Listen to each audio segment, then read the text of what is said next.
बहुत समय पहले की बात है। एक सुंदर पहाड़ी गांव में वीर नाम का एक नेकदिल लड़का रहता था।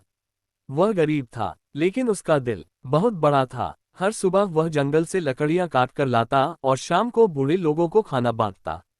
लोग उसे बहुत पसंद करते थे क्योंकि वह बिना किसी स्वार्थ के सबकी मदद करता था। एक दिन जब वीर जंगल में लकड़ियां काट रहा था, तभी उसे किसी की करुण पुकार सुनाई दी। वह आवाज झाड़ियों के पीछे से आ रही थी। जैसे ही वह वहां पहुंचा, उसने देखा एक परी जमीन पर गिरी पड़ी थी। उसके पंख घायल थे और वह बहुत दुखी लग रही थी। वीर घबरा गया, लेकिन झट से अपनी कमीज फाड़कर उसके घावों पर पट्टी बांधी। उसने पानी पिलाया और बिना कुछ सोचे उसे अपने झोपड़े में ले आया। कई दिनों तक उसने उसकी सेवा की। फूलों का रस पिलाया, मधु से मरहम लगाया और उसके नाजुक पंखों को सहलाया। धीरे धीरे परी ठीक होने लगी।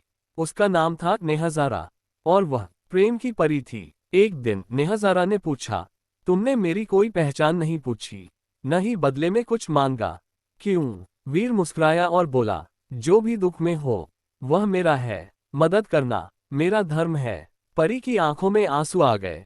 पहली बार किसी इंसान ने बिना स्वार्थ के उससे इतना सच्चा व्यवहार किया था। जब नेहज़ारा पूरी तरह ठीक हो गई तो उसने वीर से कहा, मैं परीलोक लौट रही हूँ, लेकिन तुम्हारी अच्छाई को व्यर्थ नहीं जाने दूंगी। एक इच्छा मांग लो। वीर कुछ देर चुप रहा, फिर बोला, अगर तुम चाहो तो कभी कभी आकर इस गांव में रहो, ताकि लोग सच्चे प्रेम और करुणा को महसूस कर सकें। परी मुस्कुराए, तुम जैसे लोग ही धरती की असली ताकत है। मैं हर पूर्णिमा को लौटूंगी फूलों की बारिश बनकर और तुम्हारे गांव को आशीर्वाद दूंगी।